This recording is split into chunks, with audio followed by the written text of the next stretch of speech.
আখেরাত মানে মসজিদে টিয়া 10,000 না, মসজিদে 2 ফ্যান দিবেন আর বেহেশতে যাইবেন গা।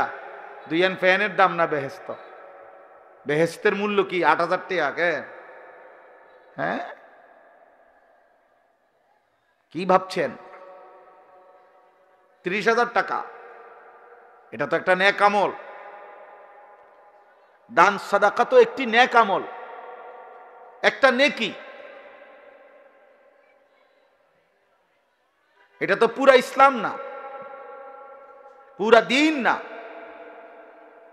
একটি আমল। এটা 1 কোটি টাকা না, 100 কোটি টাকাও যদি কেউ দান করে ভালো কথা, দান করা উচিত, দান করলে নেকি। কিন্তু এটা একটা আমল, একটা আমল, একটা আমলের নেকি না হইল নামাজ, যাকাত, হজ, রোজা, হালাল হারাম, পাক নাফাক, স্ত্রী সন্তানের ঈমান আমল, চরিত্রের পবিত্রতা, সেগুলো বুঝাই দিবে কে এই 30,000 টাকার ভিতরে? কথা বলেন না। এগুলো এই 60টা ফ্যানের মধ্যে নাকি? অতএব আলহামদুলিল্লাহ রাব্বিল আলামিন, সূরা ফাতিহা আমাদের জীবন বদলায়। কেউ যদি বিবেক দিয়া বুঝে শিখে তাহলে সে বুঝবে সূরা ফাতিহা জীবন বদলায়, চিন্তাধারা বদলে দেয়। আল্লাহ বারবার মনে করায় দেয়, বান্দা আমি তোমারে বারবার মনে করাই দিচ্ছি, তুমি ভুল করছো বান্দা। আমি কিন্তু বারবার মনে করাই দিছিলাম, আমি বারবার মনে করাই দিছি তোমারে, তুমি খেয়াল করলা না। এজন্য সূরা ফাতিহা আজকে আমি যেতটুকু পারি অল্প একটু বলবো, বাকি আপনাদেরকে বুঝাইলাম। আপনাদের এটা বিবেক যারা আছে, সব ছেলে একসাথে বদলাবে না। আল্লাহ জাল্লাহ কিছু থাকবেই, চটপটি খাওয়াই না, বন খাওয়াই না, টোটো কোম্পানি এগুলা থাকবেই। এই ফালতু কিছু লোক নিয়েই পৃথিবী চলতে হবে। কিছু বখাটে, কিছু দুশ্চরিত্র, কিছু লম্পট, কিছু চরিত্রহীন, কিছু নেশাখোর, কিছু মদখোর, কিছু গাঁজাখোর, কিছু ফুট্টাখোর, কিছু জুয়ারি, কিছু বেনামাজি, রাত নাই দিন নাই, নারী, ছবি, মোবাইল, অসভ্যতা নিয়ে পড়ে থাকবে এমন হাইওয়ান সর্বযুগেই ছিল, এখনই থাকবে। এর মধ্যখান দিয়েই আমাকে আপনাকে আখেরাত সাজাইতে হবে। সব নেককার এক লগে পৃথিবীর কোনো জায়গায় হবে না, তাহলে তো এটার দুনিয়া থাকবে না, এটা আখের জান্নাত হয়ে যাবে। আবার সব কাফের এক লগে থাকবে এমনও না, সব নাফরমান পাপী একসাথে না, তাইলে তো এটা জাহান্নাম হয়ে যাবে। এটা দুনিয়া, এখানে ভালো মন্দ, আলো অন্ধকার, এখানে রাত দিন, এখানে হালাল হারাম, এখানে জায়েজ না জায়েজ, এখানে দুষ্ট ভদ্র, এখানে ইমানদার কাফের, এখানে অনুগত অবাধ্য, এখানে সেজদাওয়ালা সেজদা ছাড়া, এখানে বেপর্দা পর্দানশীন, এখানে আখলাকওয়ালা আখলাক ছাড়া, এখানে চরিত্রওয়ালা চরিত্রহীন, হর কিসিমের মানুষ থাকবে। এর নাম দুনিয়া। দুনিয়া বাজারের এক সাইডে দিয়েই মাছ বেছে, আপনি অন্তিকেই ভালো মাছ চাইয়া লইতে হইব, ফসা মাছও হ্যাঁ নেই। যদি ফসা মাছের দোকান আলাদা দিত, ভালো মাছের দোকান আলাদা দিত, তো তার ঝামেলাই নাই। কথা কয় না, তাইলে তার কি নাই, ঝামেলাই নাই। হ্যাঁ, তো সবাই বুঝিয়ে লাইছে যে হ্যান্ডেরটি ফসা মাছ, বুঝেন না? যদি বলতে যে সিটার বাটফার এই 10 শতক আর বালাডি সব এই 10 শতক জমি আলাদা করে দিলাম, তো তোমরা চিনছি এ বাটফার সব, বুঝেন না? এটা তো আখিরাত। ফারিকুন ফিল জান্নাহ ফারিকুন ফিস সাঈর। আল্লাহ বলছে হাসরের ময়দানে আমি পার্থক্য করে দেব, একদল জান্নাতে দেব, একদল জাহান্নামে দেব। পার্থক্য, ইন্না ইয়াউমাল ফাসলি কানা মিকাতা। আল্লাহ বলে পার্থক্যের দিন, ইয়াউমাল ফাসল। আখিরাতকে বলা হয় পার্থক্যের দিন, পার্থক্যের ইয়াউমুল ফাসল, পার্থক্যের দিন। আল্লাহ বলেন আমি নির্ধারণ করে রেখেছি, আজ একসাথেই থাকতে হবে। এখান থেকেই আল্লাহকে রাজি করতে হবে, এখানেই কষ্ট করে থাকতে হবে, এখানেই কষ্ট করে থাকতে হবে। 4 বছরের ছেলে, 10 বছরের ছেলে, 14 বছরের ছেলে সন্তান আল্লাহর দিকে ফিরাইতে হবে, আখিরাত মনে করাইতে হবে, চেষ্টা করে যাইতে হবে। আমি সেদিন আমার 14 বছরের ছেলেকে বুকে জড়ায়া আদর করে বলছি, আব্বা যদি দেখো তোমার চারদিকে সকলেই একটা একটা বড় মোবাইল, তোমার বাড়ির তোমার আশেপাশের চলার পথের প্রত্যেকের হাতে, তবু বাপ আমার তুই বড় মোবাইল হাতে নিও না আব্বা, পড়ালেখার এই সুন্দর জীবনটা বাপ নষ্ট করো না। নিজে বলছি ছেলেকে, বাপ আমার চোখের পানির বিনিময়ে আমি তোরে বলে গেলাম, বাবা বলে গেলাম, এই বড় মোবাইল আজকে লক্ষ লক্ষ ছেলেকে চরিত্রহীন বানায় দিছে। মা বাবার বাঁধন হারা, মা বাবার বাঁধন হারা, বাপের লগে কোনো সম্পর্ক নাই, ফুতের মায়ের সাথে কোনো সম্পর্ক, হাইওয়ানের মতো চুল। মুসলমানের বাচ্চা জানে না এটা কোনো বেঈমানের চুল। মুসলমানের বাচ্চা কত নিকৃষ্ট, একটাবার পেশাব করে কদ্দুর টয়লেট পেপার ব্যবহার করে না, পানি ব্যবহার করে না, অথচ সে কুত্তারে দেখে, কুত্তাও পানি নেয় না, টয়লেট পেপার ব্যবহার করে। মুসলমানের বাচ্চা তার সামনে মসজিদে আজান হইল, সে এই মসজিদের সামনে দিয়ে হাইটা একটা জায়গা, ওই মসজিদে ঢোকে না। আজান হইছে তো সে সরে গেছে। মুসল্লিরা দেখলে যদি ডাক দেয়, ওর দাদার বয়সী কেউ যদি দেখলে ডাক দেয়, এই জন্য জায়গা লাইরে লাইছে। অথচ এটা সকলেই জানেন। এই ছেলেরা, বাবা তোমরাও দেখো, মসজিদে যখন আজান হয়, আজানের আওয়াজ শুনলে কাছাকাছি জায়গায় কুত্তা ঘেউ ঘেউ করে ওঠে, আর কুত্তা মসজিদের আজান শুনে জায়গার থেকে সরে অন্যত্র চলে যায়। এজন্য মসজিদের আজান শুনে যে ছুটে যায়, অন্যত্র পলায়া যায়, এটা মানুষের স্বভাব হইতে পারে না, কুত্তার স্বভাব। এটা কুত্তার স্বভাব,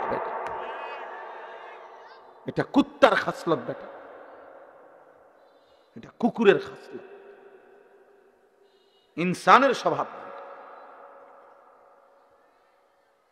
এটা মানুষের স্বভাব না। কি চেহারা বানায় ফেলছো ছেলেরা! মুসলমানের চেহারা এত কালো হয়, ইমানদারের চেহারা এত কালো হয়। হযরতে বেলাল হাবশী গোলাম ছিলেন, নিগ্রু ছিলেন, কিন্তু চেহারায় নূর চমকাইত, চেহারায় নূর চমক। হযরত ওমর রাদিয়াল্লাহু তাআলা আনহুর মতো সাহাবী ওমর, এত বড় সাহাবী, আমরা কিতাবে পড়ছি, হাদিসে আছে, হযরত বেলালকে দেখলে উনি বলতেন, আনতা সাইয়্যিদুনা, তুমি আমাদের সর্দার, তুমি আমাদের সাইয়্যিদ। কাকে বলতেন? বেলালকে। অথচ বেলাল ছিল নিগ্রু।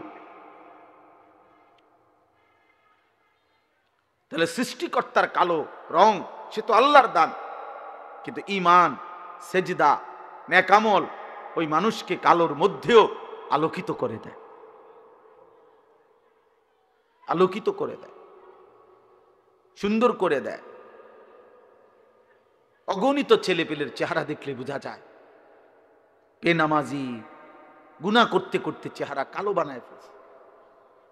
হাদিসে ওয়াদা আছে আল্লাহর নবীর, ছেলেরা বাবা মনে রাখো, একদিন এই আস্তে আস্তে বদলাইতেছে, আস্তে আস্তে কমতেছে, বদলাইতেছে, চাপা ভিতরে ঢুকিয়া গেছে, ছেলেপেলের চেহারার মধ্যে কোনো রসকস মায়া বলতে কিছু নাই, কালো চেহারা, গুনাহ অন্ধকার করে ফেলতেছে।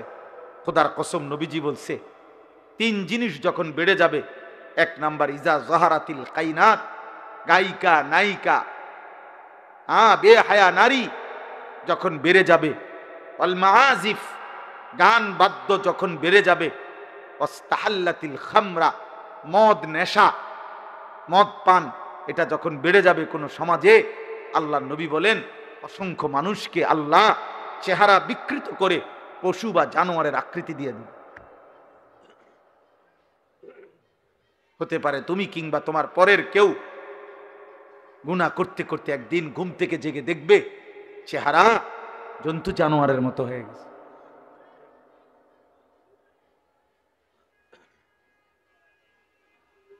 হ্যাঁ, মুশকিল হবে, মুশকিল হবে, মুশকিল, বিপদ হবে। এজন্য ছেলেরা, বাবা, বয়স্ক বাবা, পর্দার আড়ালের মা বোন, নিজে পরিবারকে আলোর দিকে আনেন, ইমানের দিকে ফিরান। প্রয়োজনে কাঁদেন, প্রয়োজনে চোখের পানি ফেলেন, চোখের পানি ফেলেন। দুনিয়ার প্রয়োজনের জন্য কত হুজুরের কাছে কত মানুষ কত অনুনয় বিনয় করে কয়, হুজুর দোয়া করেন ছেলেগারে বিদেশ পাঠাইতে বলে আজ 2 বছর ঘুরতে আসি, খাস করে দোয়া করেন ছেলেটারে যেন আল্লাহ বিদেশ পাঠাইতারি, আল্লাহর দয়া। আহা, বেটার এমন কাকুতি মিনতি, অথচ ওনার চোখের সামনে ও 1 ওয়াক্ত নামাজ পড়ে না, কোনোদিন ফজরের নামাজ পড়ে না। এমন হাইওয়ান, এমন পশুর জন্য কিত্তে নামনে কাঁদেন? ও তো আল্লাহর দুশ্মন, ও তো রসুলের দুশ্মন, ও তো কোরআনের দুশ্মন, ও তো বেহায়া। আপনি তার একাকির গুনাহ দেখলে বুঝতেন ও মোবাইলে কি করে। আমনে তার লেগে কাঁদেন, আমনে হুজুরের লেগে তার বিশার দোয়া চান, আর তে উলঙ্গ ছবি দেখ, এবারটা কান্দে, এবারটা হাতের লেগে সুদ লয়, কিস্তি লয়, আর তে নারীর ছবি দেখে। আরে বোকা বাপ, আপনি বুঝেন না আপনি সিরা খান, আপনি বুঝেন না আপনার ফুতের চুল চেহারা দেখলে বুঝেন না যে মুসলমানের কিছুর সাথে তার কোনো সম্পৃক্ততা আসেনি? তারে জিজ্ঞাসা করেন না কেন? কেন জিজ্ঞাসা করেন? আমি জীবনে একবার বলছি না, অনেকবার অনেক মাহফিলে বলছি, আমার জীবনে আমি একবার শুধু একটা 4টা ফুলওয়ালা রঙিন 4টা ফুল টুপিটার মধ্যে সাদা একটা টুপিতে শুধু 4টা ফুল রঙিন আমি একবার জীবনে পড়ছিলাম। আমার আব্বা এই দেখছে আমারে, আমার আব্বা বলছে আমি জীবনে কোনোদিন সাদা টুপি ছাড়া ফুত অন্য কোনো টুপি পড়ি নাই, তুই বাপ পড়ো না।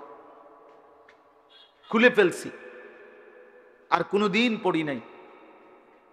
রঙিন টুপি হারাম না, বোঝেন নাই আমার কথা, এটা হারাম বলি নাই। রঙিন টুপি পড়া নিষেধ নয়, কিন্তু আমার বাবা বলছে যে বাবা আমি কোনোদিন পড়ি নাই, আমার বাবা তার বাবাকে কোনোদিন দেখে নাই, এই জন্য বাবা নজর রাখছে। একজন মুসলমান বাবা এটা বলা উচিত যে আব্বা তুমি এটা কি চুল রাখছো, এটা মানুষের চুল না জানোয়ারের চুল, এটা মুসলমানের চুল না মুশরিকের চুল, আপনি এতটুকু বুঝেন না? আপনি এতটুকু বুঝেন না? ফজরের নামাজ পড়ে না, আপনি জিজ্ঞাসা করেন যে বাবা আসলে কি, তুমি কি আল্লাহ মানো না? তুমি কি রসুল মানো না? তুমি কি মরবা না? তা তুমি যে একদিনও নামাজ পড়ো না। আমি আমার বাচ্চা, আমার মেয়ে, ওর রুমে আমি একটা অ্যালার্ম ঘড়ি দিচ্ছি আলাদা, আমার রুমে একটা অ্যালার্ম ঘড়ি। আমি যেহেতু রাতের 3টা 4টা বাজে বাসায় যাই, আমি ওরে বলে নিছি, আজকেও বলছি, প্রায় বলি, আব্বু তুমি আগে উঠলে আমারে উঠাইবা, আমি আগে উঠলে আব্বু তোমারে উঠাবো, সবসময় বলে রাখছি।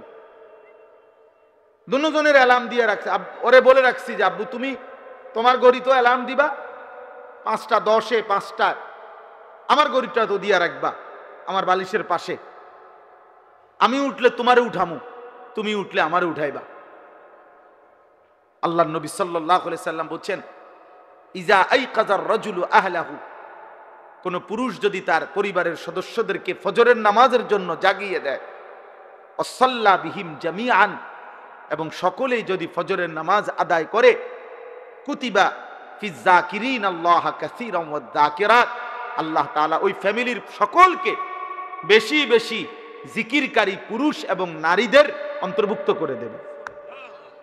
আর আল্লাহ বলছেন যে বেশি বেশি জিকিরকারী পুরুষ এবং নারীদের অন্তর্ভুক্ত হবে, আ'আদ্দাল্লাহু লাহুম মাগফিরা, তাদের জন্য মাগফিরাত আমি আল্লাহ নিজে রেডি করে রাখছি,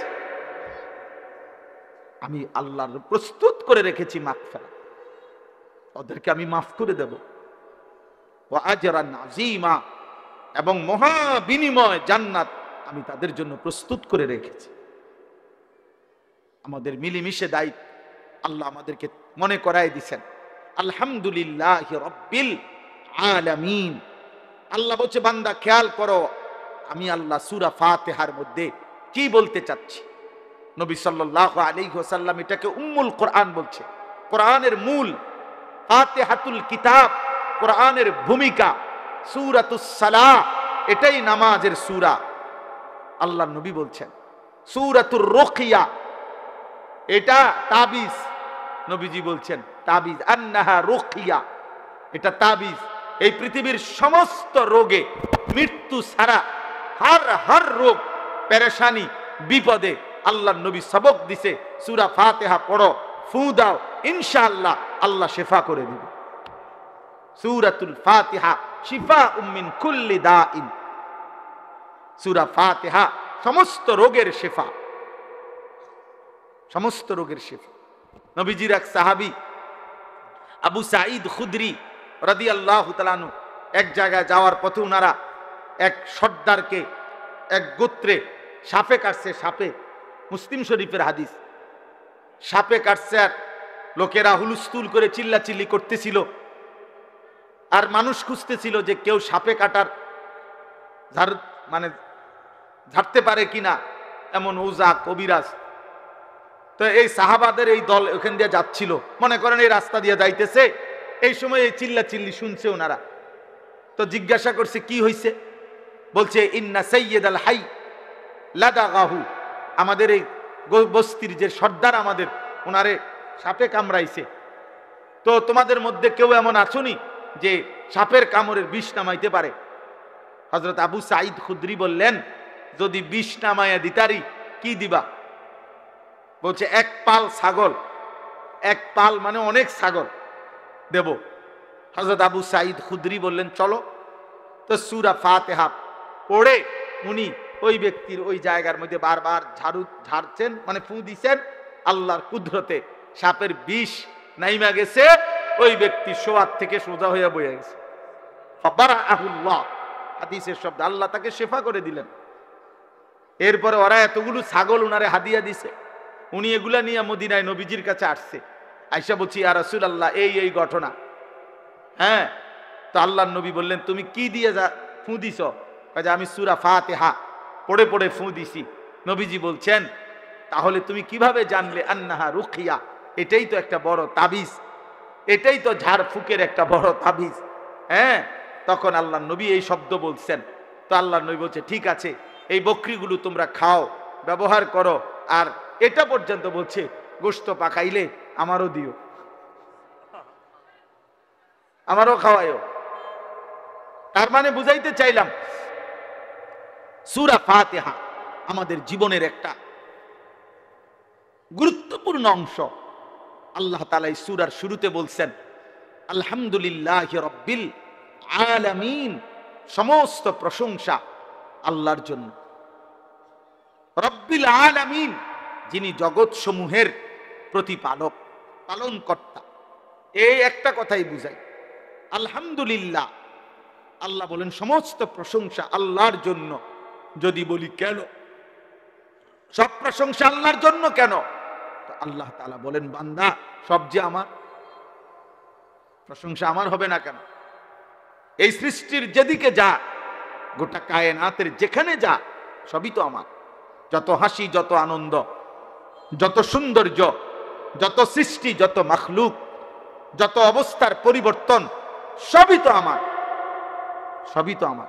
ফুল তো আমার, ফল তো আমার, আসমান তো আমার, জমিন তো আমার, তুমিও আমার, তোমার স্ত্রীও আমার, তোমার ছেলেটাও তো আমার, তোমার মেয়েটাও তো আমার, তোমার মাও তো আমার, তোমার বাবাও তো আমার, তোমার ফসল আমার, তোমার ক্ষেত আমার, তোমার নদী আমার, তোমার পুকুর আমার, তোমার হাসি আমার দেওয়া, তোমার কান্না আমার দেওয়া, তোমার সুখ আমার দেওয়া, তোমার দুঃখ আমার দেওয়া, তোমার শরীরের স্পন্দন আমার দেওয়া, চোখের পলক আমার ইশারায়, হাতের নড়ে আমার ইশারায়, হৃদয়ের স্পন্দন, হার্টবিট, হৃদ স্পন্দন হয় আমার ইচ্ছায়, একটা একটা নিঃশ্বাস আসা যাওয়া করে আমার ইচ্ছায়।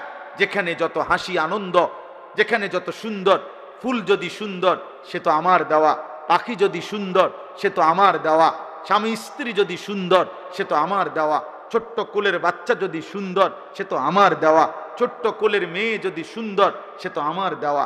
যেখানে যত সুন্দর সবই আমার, সবই আমার। তো প্রশংসা আমার না তো কার? কার বলেন? কার? আলহামদুলিল্লাহ, আলহামদুলিল্লাহ। এজন্য জীবনের সবকিছু উপভোগ করার পর আমি আপনি যে যা দুনিয়া উপভোগ করছি, কখনো খাইলাম, কখনো ঘুমাইলাম, কখনো নিয়ম মাফিক পেশাব পায়খানা প্রয়োজন সারলাম, কখনো স্বামী স্ত্রীর প্রয়োজন পূরণ করলাম, কখনো বাচ্চার আদর পাইলাম, কখনো বাচ্চাকে আদর করলাম, ফুল ফল ফসল সব আয়োজন আল্লাহর দেওয়া, আল্লাহর দেওয়া, আল্লাহর দেওয়া। এই ভাই, তো সেই আল্লাহকে যার একবারও মনে পড়ে না, আজকের দিনে ভাত খাইলো, নাস্তা খাইলো, ঘুম যাইলো, চললো, ফিরলো, হাত নাড়াইলো, পাও নাড়াইলো, চোখ তার তাকাইলো, নিঃশ্বাস আসা যাওয়া করছে, আল্লাহর পাকের দেওয়া হৃদ স্পন্দন হার্টবিট চলতেছে, এরপরেও 24 ঘন্টা আল্লাহর দেওয়া এই কায়নাত ভোগ করার পরেও যেই নাফরমান আল্লাহকে একটা সেজদাও দেয় না, তোর চাইতে নিকৃষ্ট গাদ্দার অসভ্য বেয়াদব বেটা আসমানের নিচে জমিনের উপরে আর কেউ নাই বেটা। তুই এই সমাজের সবচেয়ে বেশি অসভ্য, এই সমাজের চূড়ান্ত বেয়াদব। এই জন্য বেনামাজি ছেলেরা ওই ডিগ্রি মিগ্রি দেখাইও না, certificate golden A plus, A plus, ইডি থো, ইডি দুইয়া ভানি খাও, এডি ছাড়াও কোনো ডিগ্রি নাই, কোনো সার্টিফিকেট নাই, কোনো পড়ালেখা নাই, কিচ্ছু নাই। একবারে মূর্খ, বাপে মূর্খ, দাদাও মূর্খ, ফুতো মূর্খ, নাতিও মূর্খ, এরম অসংখ্য মূর্খ বকলম নাম দস্তখত করতে জানে না। দুনিয়া হাজার হাজার কোটি কোটি টাকা দুনিয়ার সম্পদ তার আছে, দুনিয়া ভোগ করছে, সুন্দরী নারী, দামি গাড়ি, বড় কোনো ক্ষমতা, বিরাট বাড়ি, বিশাল বড় বিলাসবহুল আরামদায়ক জীবন, এরকম নাফরমান অথচ মূর্খ বকলম তারাও তো দুনিয়া ভোগ করছে। তো তুমি কিত্তায় রিহুদা পড়লা? যদি বলো না শিক্ষার আলাদা দাম আছে, জ্ঞানের কদর আছে, তো কি জ্ঞান শিখলা? রব চেনো না? কি জ্ঞান অর্জন করলা? মালিক চেনো না? তো তোমার জ্ঞান দিয়ে যদি শুধু তুমি দুনিয়ায় ভোগ করো তো না, যে মূর্খ হেও তো দুনিয়ায় ভোগ করে, তো তো সমান সমান, ফরার আফরা তো সমান হয়ে গেল, সমান এলো না? খান্দা না খান্দা বরাবর, জানা না জানা তো বরাবরই হলো। দুনিয়ায় যদি ব্যবহার, দুনিয়া ভোগ করাই যদি মাকসাদ হয়, তো মূর্খ তো দুনিয়া ভোগ করে, জীবজন্তুও তো দুনিয়া ভোগ করে ভাইয়া। অতএব প্রিয় নওজোয়ান, একজনও যদি বুঝে থাকো, বাবা বয়স্ক বাপ, আপনি আপনার ঘরে বসে হিসাব মিলাবেন, কি করতে আছেন? হ্যাঁ, কি করতে আছে? হাবড়া কেল বিল্ডিং এ বানা, কেবল বিল্ডিং, বিল্ডিং না নি কোনো সমস্যা, সোফার কাঠনি 2 নম্বর হয়, বার্নিশ নি জানি কম হইয়া যায়, আস্তর জানি কম হয়নি, সুরকি জানি কম দেয়নি, বালু জানি কম দেয়নি, সিমেন্ট জানি কম দেয়নি, কেবল টেনশন। বিল্ডিং যেন মজবুত, সন্তান হবে অসৎ, বিল্ডিং হবে মজবুত, বউ হবে 6 নম্বর, বউ হবে 6 নম্বর। বেডি বাইর থাকে কোন দিন জিঙ্গান দরকার। এখনকার মহিলাদেরকে এই পরিমাণ বাজারে যায়, সপ্তাহে প্রতিদিন মহিলারা এত বেশি পরিমাণ বাজারে যায়, আমার মনে হয় জিজ্ঞাসা করা দরকার যে বোন চাচি আপনি বাইর থাকেন কোন দিন, আপনি বাড়িতে কোন দিন থাকেন? বেহায়া নারী, বেপর্দা নারী প্রতিদিন বাজারে বাজারে কয় না বোরকা পিন্দি। আপনি যেই বোরকা পিনদেন, বোরকার উপরেও 3টা ফাট্টা লাগাইছেন, বোরকার উপরেও 3-4 রকমের কালার লাগাইছেন, এটারে ডিজাইন করছেন এত রকমের, উদ্দেশ্য একটাই, যেমনে হোক বেডই তো আমার দিকে চাইতেই হইব। বেডই তুই যদি আন্দাজ তাহলে ডাক্তার দিয়ে অপারেশন করে হলেও চাইবি বেটা, আমার বেটা তাড়াতাড়ি চোখের চিকিৎসা করবে না। এত কষ্ট করিয়া 1 ঘন্টা লাগাইয়া পাউডার ডলছি, ফেয়ার এন্ড লাভলি ডললাম, মেকআপ ডললাম, এত রঙের কাপড় লাগাইলাম, এত জোড়া তালি দিলাম কাপড়ের মধ্যে, লাল কালার কদ্দুর, হলুদ কদ্দুর, বেগুনি কদ্দুর, মাথার উপরে একটা, আবার গোলাপ ফুল কদ্দুর, আবার এইটা কদ্দুর, এত কিছু মিলাইয়া উদ্দেশ্য কি? বখাটে রাস্তার দুশ্চরিত্র যারা প্রত্যেকটা পুরুষ আমাকে দেখতেই হবে। আরে বোন, আরে মা, বেপর্দা নারী, তোমারে রাস্তায় যারা দেখে তারা তোমারে রাবেয়া বসরির নজরে দেখে না, মা ফাতেমার নজরে দেখে না, তোমার ভোগের নজরে, উপভোগের নজরে, লালসার নজরে দেখে। এজন্য বেপর্দা নারী কিতাবে আছে, নিজেই নিজেকে ছোট করে, নিজের দাম নিজেই কমায়, নিজেই নিজেকে বাজারে তুলে দিছে যে আমার এই অসল আমি মূলত চলে না, মানে আমনে নিজে সাইয়ালন। কথা তো ছিল নারীকে খুঁজে নিবে, কথা তো ছিল নারীকে তালাশ করে বের করবে, কথা তো ছিল 10 গ্রাম তালাশ কইরা 50 গ্রাম তালাশ কইরা চরিত্রবান নারী, ইমানদার নারী খুঁজে নিবে, খুঁজে নিবে। পুরুষ তালাশ করবে, বাপ তালাশ করবে, দাদা তালাশ করবে, মা তালাশ করবে, শাশি তালাশ করবে, ফুফি তালাশ করবে যে একটা ভালো মেয়ে কোথায় পাওয়া যায় নাকি। কথা ছিল এই, কে তালাশ করবে? বেডি তো বাজারে কীর্তন খোঁজেন আপনি, ওই যে হ্যাঁ আপনি ডেলি গেলে তো ভাইবেন আপনি কীর্তন টোয়ান, আমি টোয়ান কীর্তন বেডি তো বাজারে আইয়ে প্রত্যেক দিন। একজন